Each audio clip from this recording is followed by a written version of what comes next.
Bonjour à tous, Mathis Candic, fondateur du mouvement étudiant influent. J'espère que vous avez la forme. On se retrouve aujourd'hui dans ce tout nouvel épisode dans lequel je vais répondre à cette question qui est: Mathis, à quoi ressemble le succès?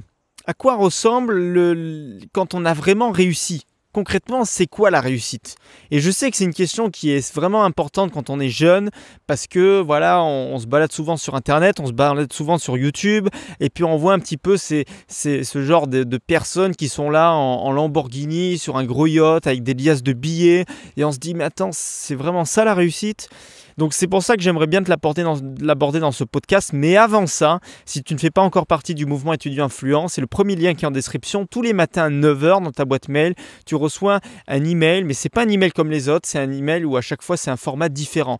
Il y a à la fois de la vidéo, il y a du texte, il y a des podcasts, il y a des articles privés, enfin il y a plein de contenus sur des contenus qui sont complètement différents les uns des autres. Productivité, efficacité, vente, marketing, développement personnel, mindset, enfin il y a plein de choses qu'on traite, et c'est surtout que c'est un intervenant unique à chaque fois. C'est pas moi qui fais tout. Il y a une équipe qui est derrière. Alors je te tourne ce podcast, on est 5. Et il y a une équipe qui est derrière. Et si tu veux, chaque personne publie sa propre expertise, sa compétence.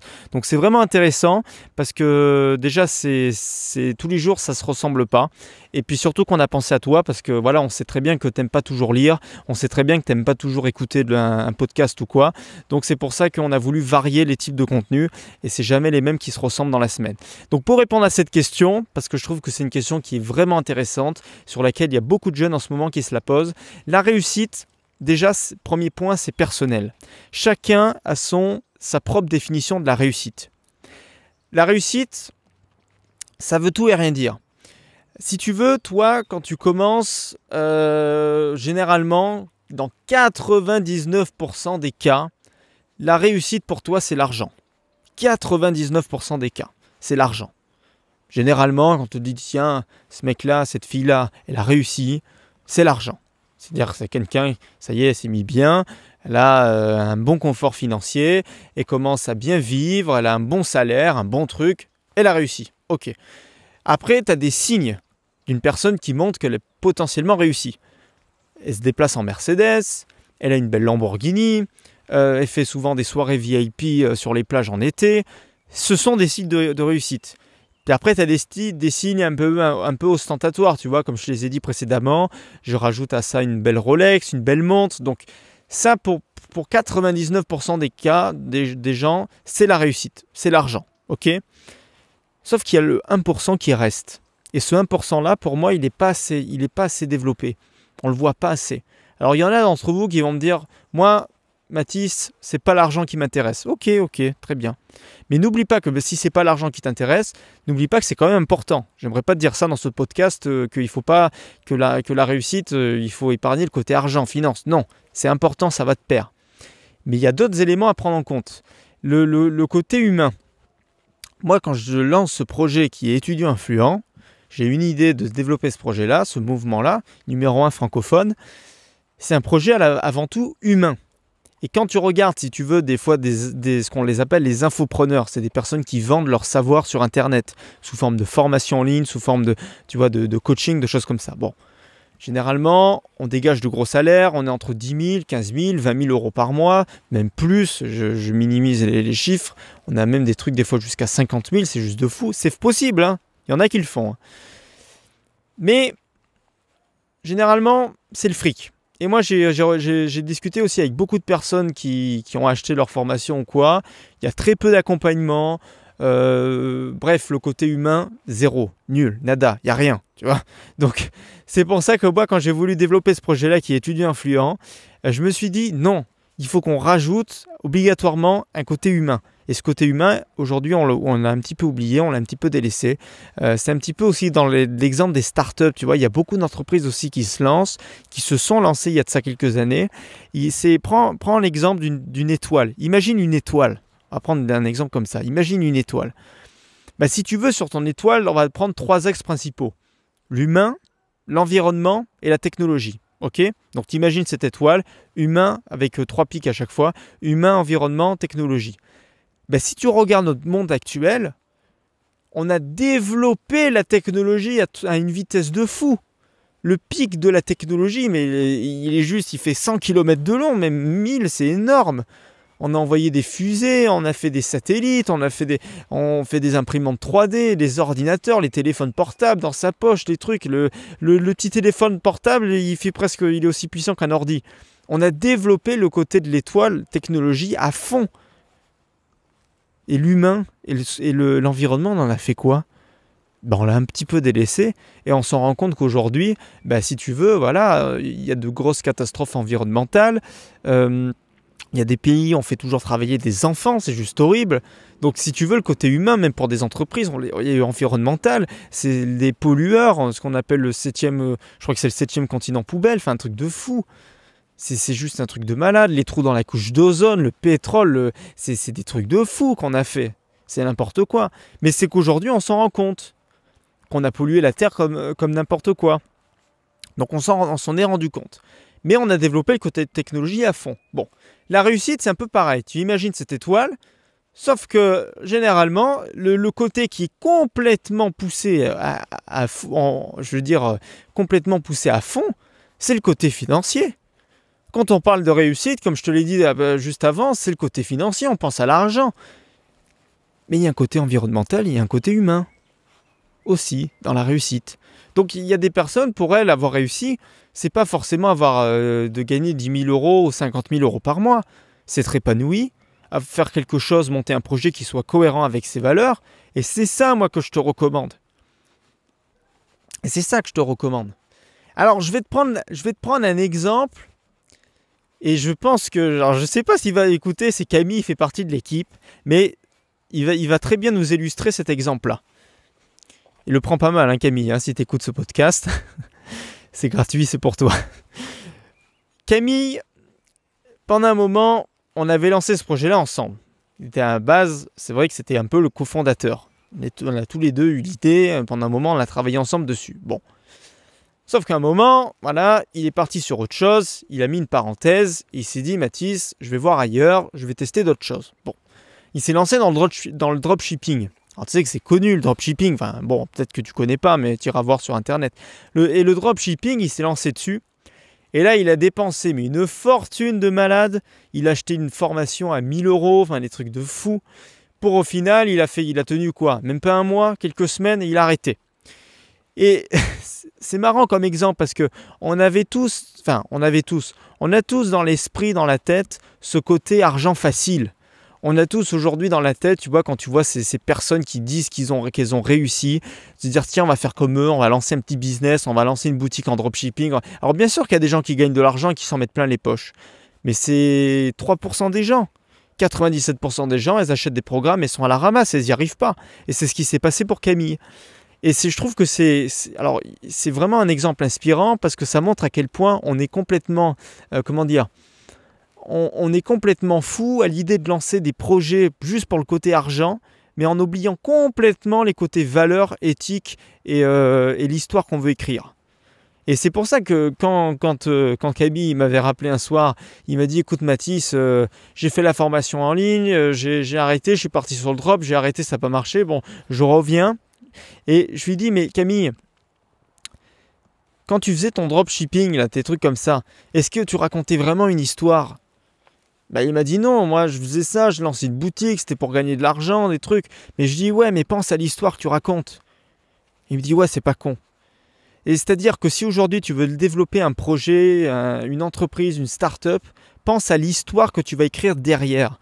Pense à l'histoire que tu vas écrire et que tu vas laisser ta trace.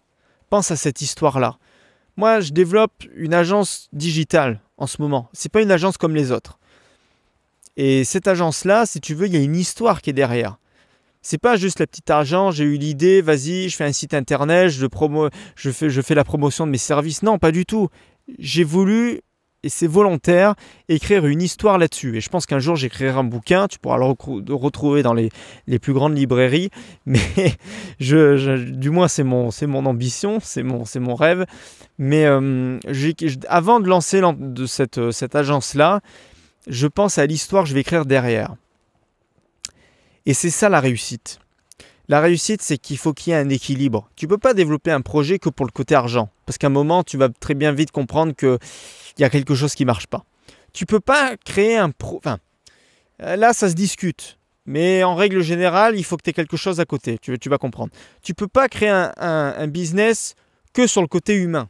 Parce qu'à un moment, il faut bien que tu manges. Alors là, je vais sentir tous les gens qui vont me dire mais oui, mais alors les associations humanitaires, tout de suite, alors tu penses pas à eux, c'est ridicule, vas-y, je quitte. Non, mais quelqu'un lambda qui veut lancer une association humanitaire ou un projet juste sur le côté, une association pour aider les gens, c'est très bien, elle peut le faire, mais il faut que quand même derrière, il faut qu'elle gagne sa vie. Qui sait qui c'est pas, il faut bien qu'il paye son loyer la personne, tu vois, ou alors elle vit chez ses parents, j'en sais rien. Mais il y a un moment, il faut bien qu'elle ait un petit boulot à côté, tu vois. Donc il faut que ton projet il soit équilibré. Il faut qu'il fasse du bien pour les humains. Il faut que tu apportes de la valeur aux humains. Il faut que tu aides les gens. Il faut que tu penses aussi à la planète, parce qu'aujourd'hui, si tu veux lancer un projet, te démarquer, bah, c'est sur le côté environnemental.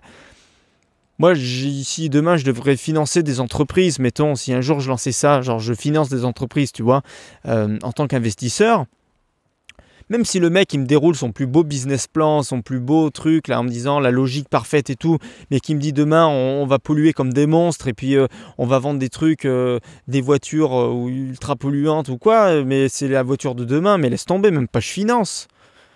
Parce qu'aujourd'hui il faut intégrer le développement durable, il faut intégrer le côté environnemental dans le projet que tu veux lancer. Donc, il y a un projet humain, il y a un projet environnemental et il y a un projet richesse. C'est l'argent. Et si tu arrives à trouver l'équilibre entre les trois, tu as le projet parfait. Pour moi, tu as le projet parfait. Tu as le côté argent qu'il ne faut pas oublier parce que c'est ça qui te fait vivre. Tu as le côté humain parce que d'un côté, tu délivres un bon impact à la planète, tu changes des vies, tu changes le monde, tu as une vision, tu vois, qui est comme ça. Et tu as un bon côté environnemental parce que ce que tu fais, c'est bon pour la planète et tu essayes un petit peu de limiter la casse. Donc ça, c'est cool. Et si tu arrives à trouver que tu es le point vraiment au centre, tu as le projet parfait. Alors, c'est difficile d'arriver au projet parfait parce que, voilà, et des fois, forcément, tu vas tendre un petit peu plus sur l'économie que toi. Mais il ne faut pas faire comme on a fait jusqu'à présent, où généralement tout ce qui était mis en premier, c'était le côté argent. Et il y a beaucoup de personnes qui se sont lancées, parce que tu vas comprendre avec mon exemple de départ, beaucoup de personnes qui se sont lancées sur le web, et je ne citerai pas les noms, de personnes qui vendaient des formations en ligne, des choses comme ça, sur des sujets, des trucs et tout, qui ont vraiment axé tout leur côté sur l'argent, mais qui aujourd'hui, pour la plupart, ont tous arrêté, ou commencent à sentir que ça sent pas bon, voilà, très clairement, et se disent il faudrait qu'on en rajoute un côté humain. Voilà comment, c'est pour ça qu'aujourd'hui il y a beaucoup de personnes qui se lancent dans du coaching, dans des trucs comme ça, parce qu'ils essayent de privilégier le côté humain. Mais à la base, ce côté plutôt côté financier. Faut pas se le cacher. Donc, comment la réussite, c'est quoi? La réussite, c'est justement avoir l'équilibre entre ces trois points-là, tout simplement. Et la réussite, c'est pas que le côté financier, tu vois. Donc il faut vraiment penser à ces trois éléments-là parce que c'est vraiment important. Et puis si demain tu veux lancer un projet, c'est ça. Il faut que tu colles là-dedans. Donc le succès, tu vois, c'est ça, c'est lancer un projet qui déjà soit cohérent avec toi, avec tes valeurs. Il n'y a rien de pire de lancer un projet dans lequel déjà tu n'es pas aligné dès le départ. C'est la base. Mais pour que tu sois aligné, il faut qu'au moins que tu répondes à au moins un besoin économique et un besoin humain. Il faut que ça soit aligné avec tes valeurs. Si tu fais un projet que pour de l'argent, au bout d'un moment, ça va se ressentir à la fois pour toi et à la fois pour les gens. Et on va pas y croire en ton truc et tu vas arrêter. Parce que l'humain, c'est la base de tout. Enfin, je veux dire, il y a un moment, l'humain, c'est la base de tout. C'est quand même tes clients. Qui c'est qui achète tes produits? Qui c'est qui achète tes services? C'est des humains. Il faut bien que tu penses à eux. Voilà, donc ça va se ressentir si tu penses pas à eux et si tu penses qu'au côté fric. Donc attention, et je finirai là-dessus, parce que ça fait un petit moment qu'on est en train de parler ensemble. Attention, je mets un gros point d'exclamation sur le côté richesse, succès, que c'est la Lambo, c'est le cliché, la grosse villa, les trucs. Non, pas du tout. C'est un des signes du succès. Mais si tu voulais vraiment avoir mon avis, le succès, justement, c'est le carrefour, si tu veux, entre ces trois points-là. Richesse, humain, environnemental, pour un projet que tu veux lancer. Et là, tu as vraiment le point d'équilibre du succès. Pour ma part. Après, chacun sa définition du succès. Il y a des personnes, ça peut être... Après, le succès, il y en a qui vont me dire « Ouais, mais Mathis, moi, je ne veux pas lancer forcément de projet. » D'accord, puis je peux comprendre. Il y a des personnes qui sont plus à l'aise en étant salariés, d'autres moins entrepreneurs. C'est vrai que moi, j'axe plus mon boulot sur le côté entrepreneuriat parce que moi, c'est plutôt eux que je vais accompagner. Mais si tu es salarié, ça peut être fonder une famille. C'est un des signes du succès. Quelqu'un qui est épanoui, qui est heureux, qui a une famille, tu vois, qui a un toit pour dormir et qui est dans une ville qu'il aime avec une belle vue ou quoi, ça peut être un signe de succès. Tu vois, pas forcément besoin de créer une entreprise. Mais c'est vrai que moi, j'axe plus mon boulot sur le côté entrepreneuriat parce que c'est plus ma partie. Mais je pense quand même à vous, les autres. Donc, on va rester là-dessus.